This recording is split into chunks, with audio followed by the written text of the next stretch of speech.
Bonjour à tous. Si vous avez cliqué sur cette vidéo, c'est que vous êtes certainement intéressé par l'histoire du Titanic. Alors le Titanic, c'est un sujet assez vaste quand on s'y intéresse. Vous avez certainement vu plein de documentaires à son sujet.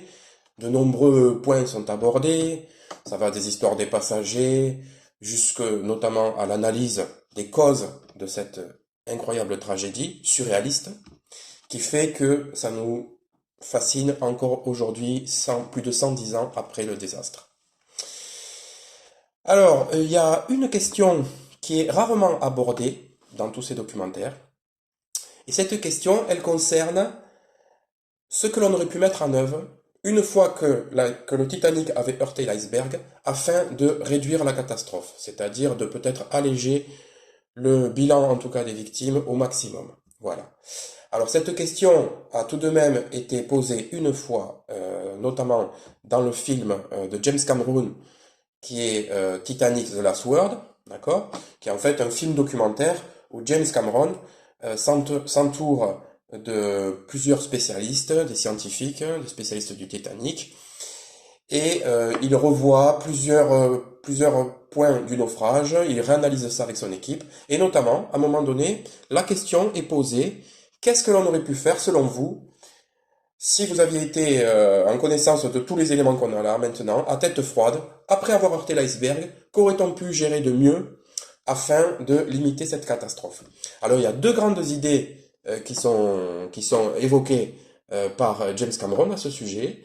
La première, c'est que le Titanic aurait pu tenter de rejoindre, vous savez, ce paquebot mystère qu'il y avait à l'horizon au moment du naufrage. De nombreux passagers ont témoigné de la présence de ce paquebot. En fait, on sait aujourd'hui que ce paquebot, c'était le Californian.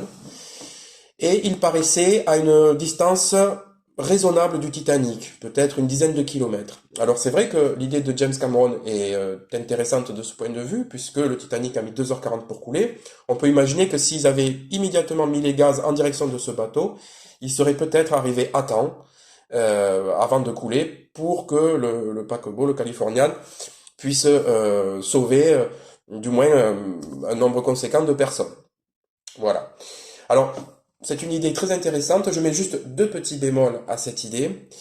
La première, c'est que, vu que le Titanic aurait dû être en mouvement, ainsi, tout ce qui est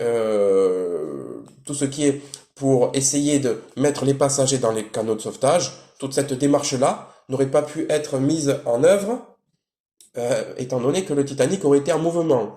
D'accord? Donc, pendant que le Titanic est en mouvement, il aurait été impossible de commencer l'évacuation des passagers dans les canaux de sauvetage. Quand on sait que dans l'histoire réelle du Titanic, même s'ils ont eu 2h40, eh bien les derniers canaux ont été déployés de façon très comment dire, vraiment désordonnée, hein. C'est-à-dire qu'ils ont vraiment eu du mal à mettre à flot les derniers canaux de façon correcte, d'accord, par manque de temps. Donc, on peut se dire que si le Titanic avait pris cette trajectoire d'aller vers le Californian, il aurait été en mouvement. Du coup, ça aurait retardé le processus d'évacuation et peut-être ça l'aurait rendu encore plus chaotique. Donc ça, c'était le premier bémol à cette idée.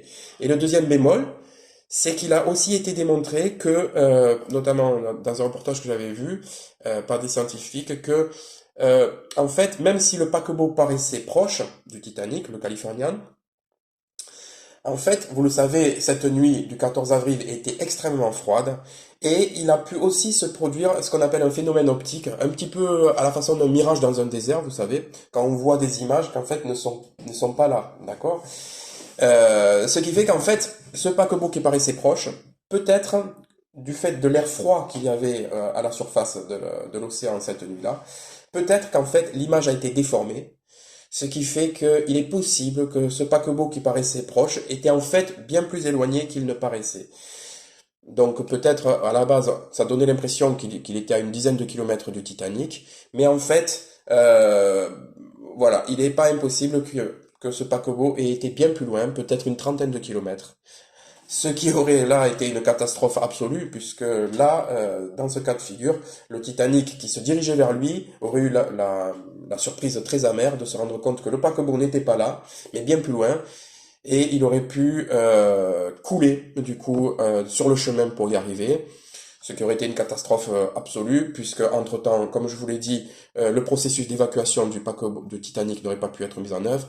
Ça aurait été une catastrophe absolue. Bon, mais ça reste à prouver, mais c'était juste deux petits bémols, si vous voulez, par rapport à cette idée-là, qui aurait pu marcher, mais avec des si, d'accord? Il fallait être bien sûr de la distance, ça on n'était pas sûr. Et il aurait fallu être extrêmement efficace ensuite pour le processus d'évacuation dans les canaux, sachant qu'on aurait limité ce temps-là, hein.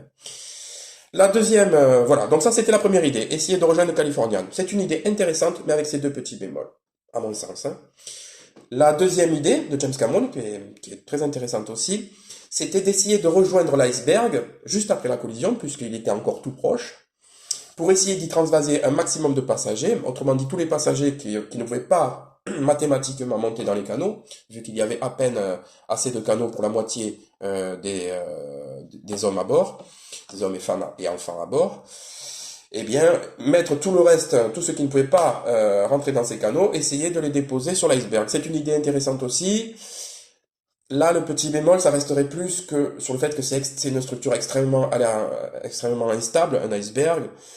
Le mise en œuvre, comment ça serait passé, ça me paraît un peu compliqué. Notamment, même quand bien même on arrive à mettre les gens sur l'iceberg, comment après on peut aller de l'iceberg, rejoindre une embarcation sauve, saine, pour remonter, pour aller se diriger jusqu'au paquebot, euh, jusqu'au paquebot qui était venu là pour récupérer les victimes du Titanic, vous savez, le Carpathia.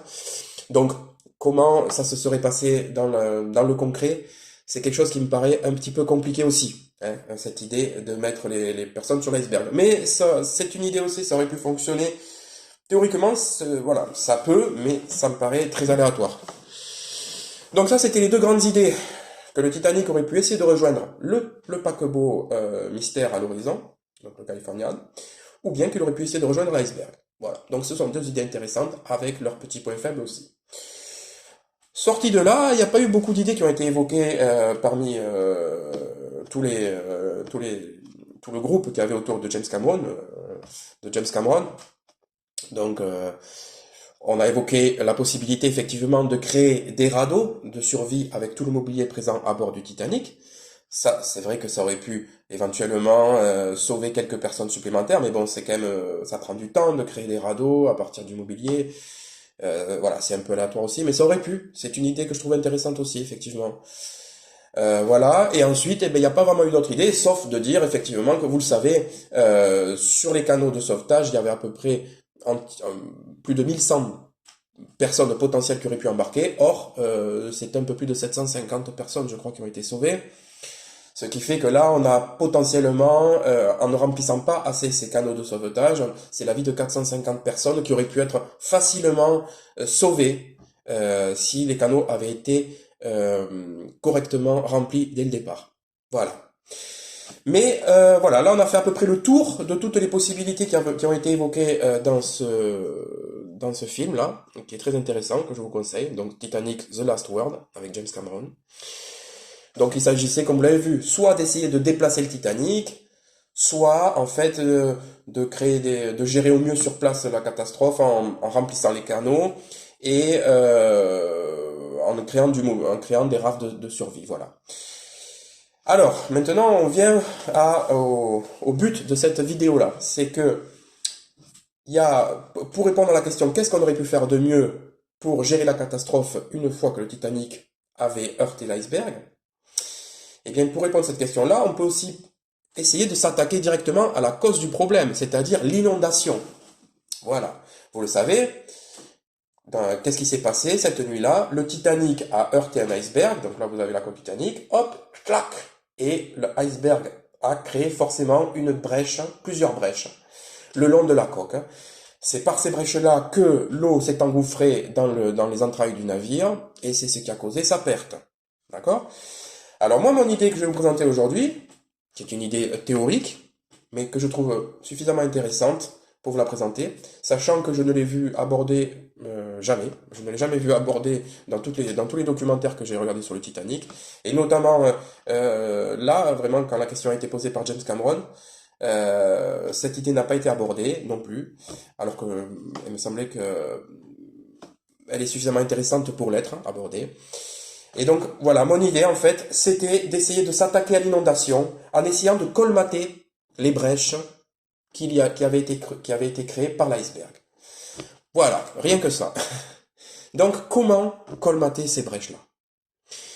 Eh bien, il y avait une chose que le Titanic avait à son bord dans des quantités énormes.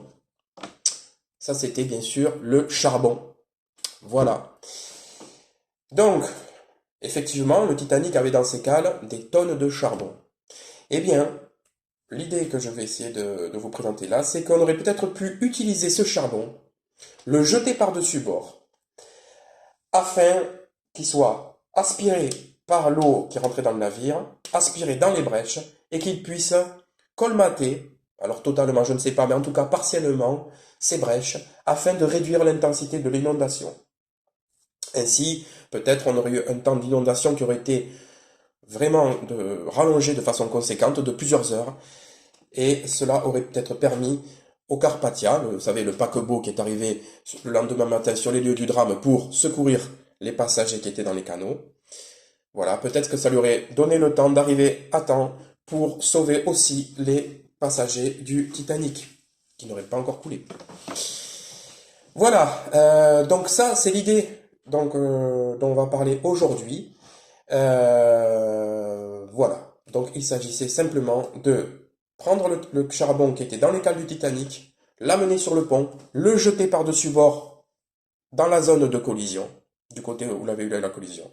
Et ensuite, le charbon aurait pu être, en tombant dans l'eau, hop, le charbon aurait été happé dans les brèches, et ça aurait donc peut-être colmaté ces brèches.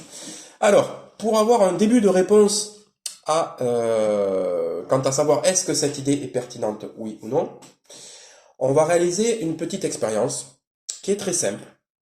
Alors, elle est faite avec les moyens du bord, cette expérience. Voilà, elle n'a vocation qu'à donner un premier élément de réponse, d'accord, bien sûr. Il faudrait étayer ça avec des expériences en grandeur nature, mais là, je ne peux pas le faire aujourd'hui. Donc, on va faire une petite expérience, une mini-expérience, et on va voir si ça va dans le sens de valider ou d'invalider cette idée-là, qui est de colmater les brèches qui étaient présentes dans la coque du Titanic. Pour ce faire, donc, je vais vous présenter l'expérience maintenant. Donc, l'expérience, il y a trois éléments. Un gobelet qui va représenter le Titanic, d'accord, la coque du Titanic. Alors, vous avez vu, dans ce gobelet, j'ai j'ai fait un petit trou, d'accord, qui représentera donc la brèche qui avait été causée par l'iceberg, d'accord. La deuxième chose, ça va être le charbon, donc je n'en ai pas sous la main, mais qui sera représenté ici par tout simplement des pâtes crues que j'ai émiettées un petit peu. Voilà, les pâtes crues tombent dans l'eau, vous le savez. Donc, à la manière un petit peu du charbon, on va dire que le comportement s'en rapproche, hein. Les deux sont à peu près équivalents dans l'eau. Donc, on va utiliser ça pour faire office de charbon. Voilà. Et ensuite, le troisième élément, c'est l'océan, hein. L'océan Atlantique qui va être représenté par ce bol d'eau. D'accord? Que j'ai juste coloré avec un peu de sirop.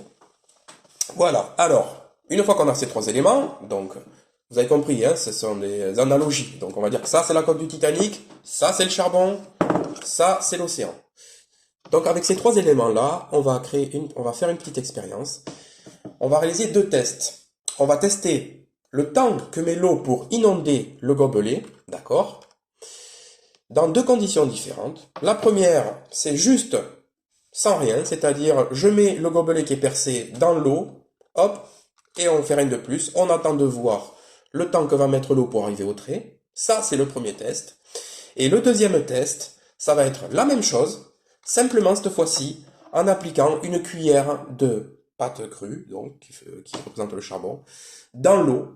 D'accord? Je vais la disperser dans l'eau au moment où je vais immerger le gobelet. Et on va voir si cela permet d'augmenter le temps d'inondation, c'est-à-dire est-ce que les petits morceaux de pâte vont être pris dans la brèche et donc vont la colmater en partie, ce qui va rallonger le temps d'inondation. Voilà, c'est ça qu'on va tester. Est-ce qu'il y a une différence significative quand je jette des morceaux de pâte crue dans l'eau par rapport à si je ne le fais pas? Voilà le but de l'expérience. Donc, eh bien, sur ce, on va démarrer dans le vif du sujet tout de suite. Alors, je vais prendre un chronomètre. Le chronomètre que j'ai ici. Voilà. Hop. Voilà, donc là, il est à 0, vous le voyez. On va donc mesurer, vous l'avez compris, le temps que va mettre l'eau pour atteindre le trait. Allez, on va pas perdre de temps, on va commencer le premier test sans rien, dans les conditions, une analogie, voilà, avec ce qu'a vécu le Titanic, c'est-à-dire malheureusement rien pour combler les brèches, et on va voir le temps que ça met. C'est parti, on est go. Allez, 3, 2, 1, go, c'est parti. Voilà, donc là, j'ai démarré le chronomètre. Hop, voilà, je vais le poser. Donc là, je ne sais pas si vous le voyez encore, mais l'eau monte dans le gobelet, d'accord? Voilà. Alors, elle se rapproche du trait. Va-t-elle l'atteindre bientôt? Voilà. Voilà.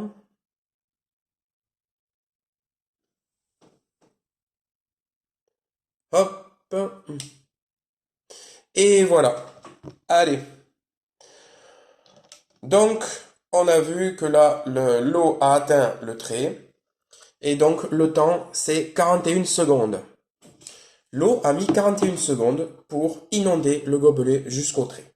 D'accord? Ça, c'était le premier test. Maintenant, on va faire le deuxième test.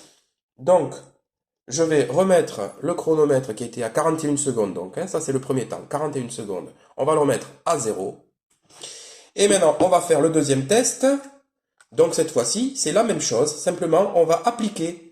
Je vais jeter juste une cuillère de pâte crue dans l'eau. Donc, à l'extérieur du gobelet. D'accord?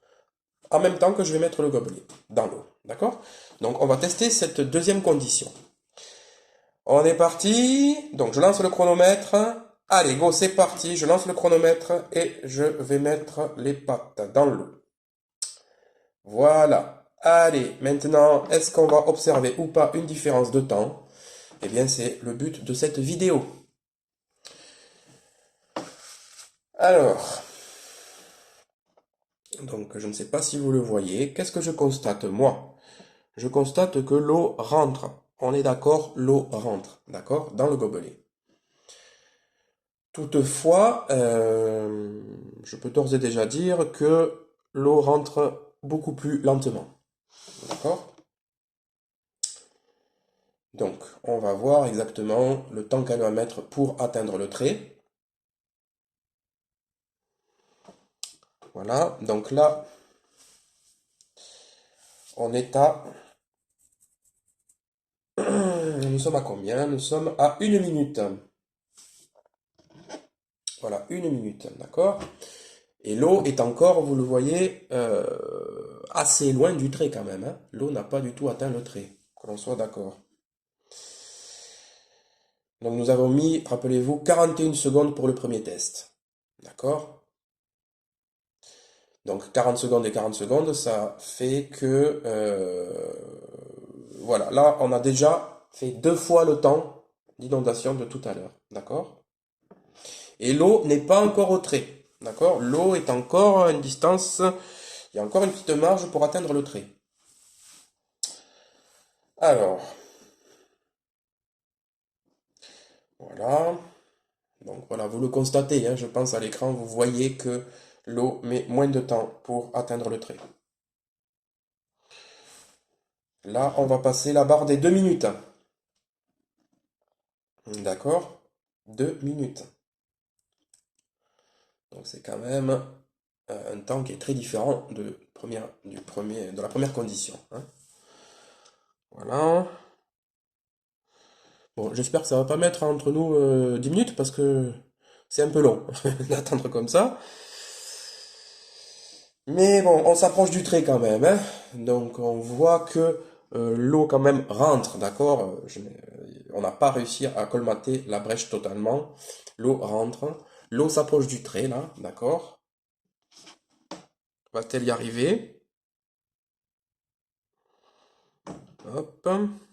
Allez, on va dire que c'est bon. Voilà. Eh bien, le deuxième temps.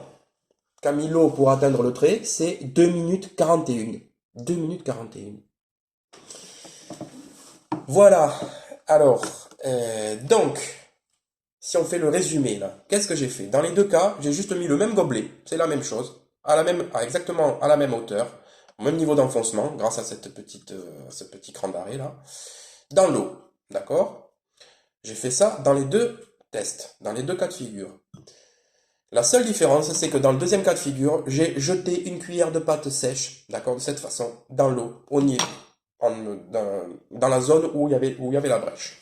D'accord? Quelle est la différence? Eh bien, la différence, c'est que dans le premier cas, l'eau a mis 41 secondes pour atteindre le trait. Dans le deuxième cas, elle a mis 2 minutes 40. D'accord? Alors, deux têtes, ça veut dire que le temps a été rallongé. Donc deux fois, eh bien fois 4, hein, il me semble. Puisque 40 secondes et 40 secondes, si on multiplie par 2, 40 secondes, ça fait 1 minute 20. Et 2 fois 1 minute 20, ça fait 2 minutes 40. Donc 2 fois 2. D'accord? Donc en fait, 4 fois 40 secondes, ça correspond à 2 minutes 40. Ce qui signifie, pour faire simple, c'est que quand j'ai rajouté la cuillère de pâte sèche dans l'eau, eh bien, on a rallongé par 4 le temps de l'inondation. L'inondation a été 4 fois plus lente dans le deuxième cas de figure. Voilà ce que montre cette petite expérience qui est faite avec les moyens du bord. D'accord? Donc, maintenant, si on ramène ça, si on fait l'analogie avec la situation réelle qu'a vécu le Titanic, eh bien, ça peut être intéressant comme résultat, puisque on peut raisonnablement se dire que si l'équipage du Titanic s'était organisé afin de jeter des quantités de charbon par-dessus bord, le long de la coque, là, dans la zone où il y avait eu la collision, eh bien, on peut imaginer, si on fait une analogie avec cette expérience, que peut-être le charbon, en tombant dans l'eau le long de la coque, aurait été aspiré par les brèches, d'accord, par l'eau qui s'engouffrait dans les brèches. Il y avait une très forte aspiration de l'eau, donc le charbon, plaf, aurait été aspiré dans les brèches, ce qui aurait pu colmater, en tout cas peut-être partiellement, ces brèches, et donc peut-être cela aurait pu rallonger de façon très considérablement le temps du naufrage. D'accord?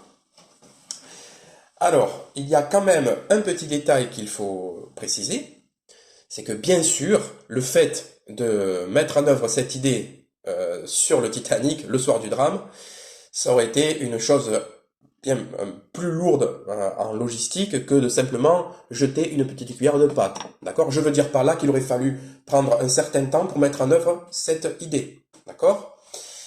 En effet, il aurait fallu récupérer le charbon des cales du Titanic, le remonter jusque sur le pont, d'accord, au niveau là où il y avait eu la collision, et ensuite le jeter. Donc tout ça aurait pris du temps. Ça, on est d'accord. Simplement, certes, ça aurait pris du temps, mais il ne faut pas oublier qu'il y avait quand même des centaines d'hommes d'équipage à bord du Titanic. D'accord? Donc, avec une organisation efficace, on peut imaginer une chaîne d'hommes qui aurait été créée des soutes du Titanic. Donc, il y aurait eu des soutiers qui auraient rempli des sacs de charbon. D'accord? Et ensuite, on peut imaginer une chaîne d'hommes, donc ils se font passer les sacs les uns aux autres, ainsi de suite. Notamment même dans les escaliers ou par les échelles même, on peut imaginer qu'ils se font monter les sacs de charbon. Hop, ils se donnent les sacs de charbon jusqu'au pont du Titanic, dans la zone là où avait eu lieu la collision. D'accord?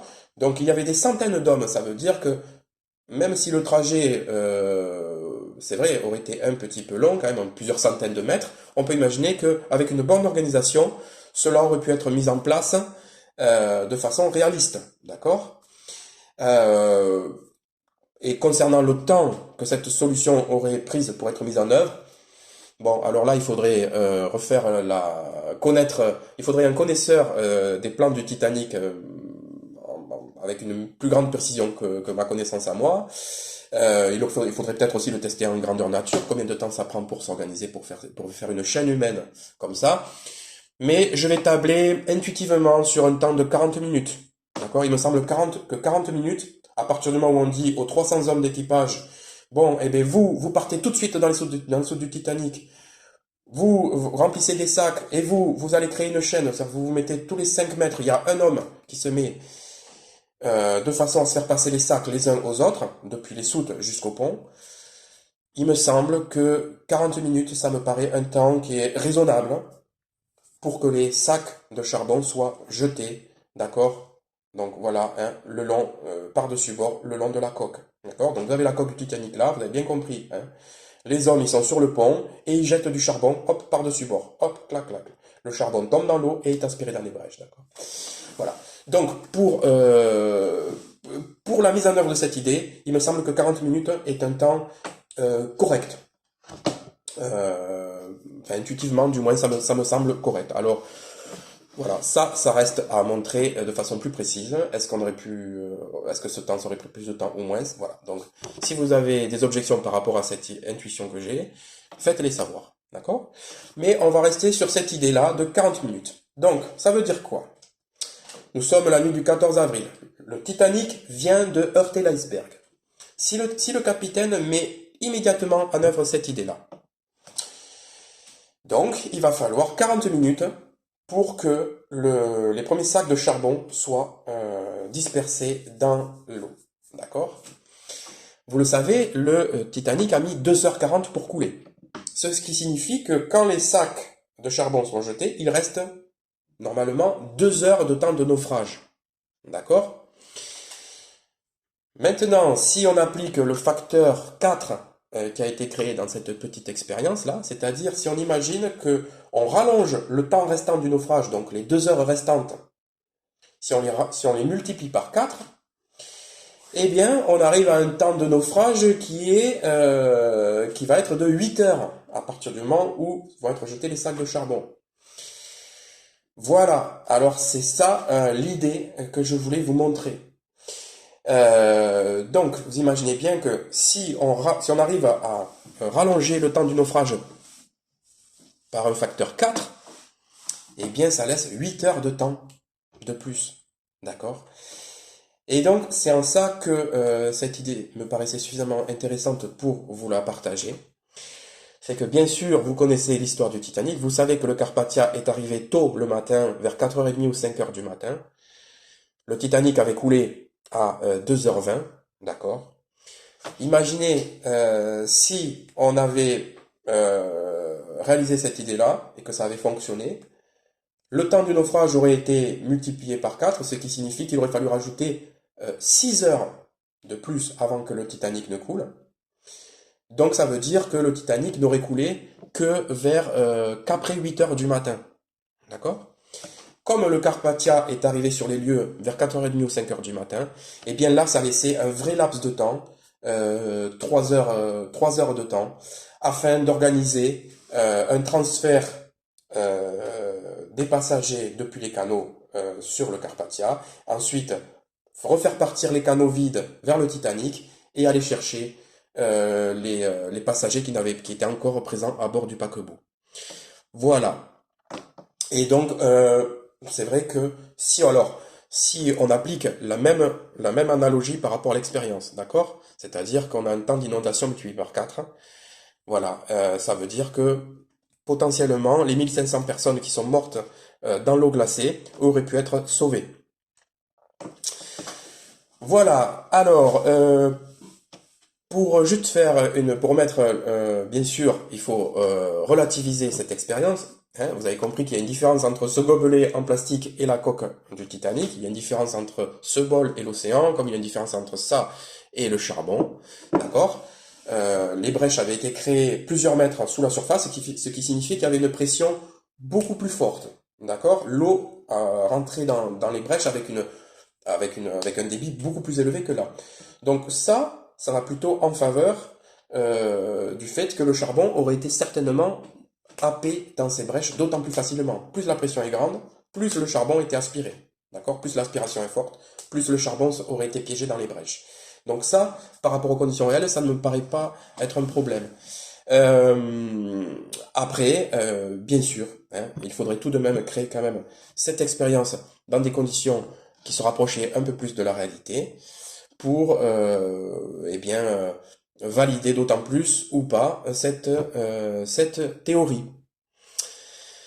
Voilà, je voulais partager ça avec vous. J'espère que vous avez trouvé l'idée intéressante. Donc en résumé, vous avez compris, hein, l'idée c'était juste mon idée, que je n'ai jamais vu évoquée dans tous les reportages que j'ai vus sur Titanic. Mon idée c'était juste de prendre le charbon des soutes du Titanic, de le jeter par-dessus bord le long de la coque, là où il y a eu la collision. Ainsi, le charbon aurait pu être pris dans les brèches, colmater partiellement les brèches, ce qui aurait rallongé le temps du naufrage de façon conséquente. Si on fait une projection là, jusqu'à 8 heures du matin, d'accord? Au lieu de couler à 2h20, il aurait coulé à 8 heures du matin. Et ainsi, ça aurait pu donner le temps aux Carpathia de secourir tous les passagers qui étaient encore à bord du Titanic. Voilà, j'en ai terminé avec cette vidéo. J'espère que vous avez trouvé l'idée intéressante. Faites-moi savoir si c'est le cas, ce que vous en avez pensé. Est-ce que vous pensez que c'est une idée intéressante ou au contraire, est-ce que vous avez des objections par rapport à cette idée? Est-ce qu'elle vous paraît réaliste ou pas? Est-ce qu'elle aurait, selon vous pu sauver 1500 personnes, ou du moins un nombre conséquent de personnes? Moi, pour ce qui est de ma part, je pense que c'est pertinent, c'est pour ça que je voulais suggérer. Maintenant, faites-moi savoir ce que vous en pensez. Merci à vous pour m'avoir suivi, et je vous souhaite une bonne fin de journée ou de soirée si on est la nuit. À bientôt, au revoir.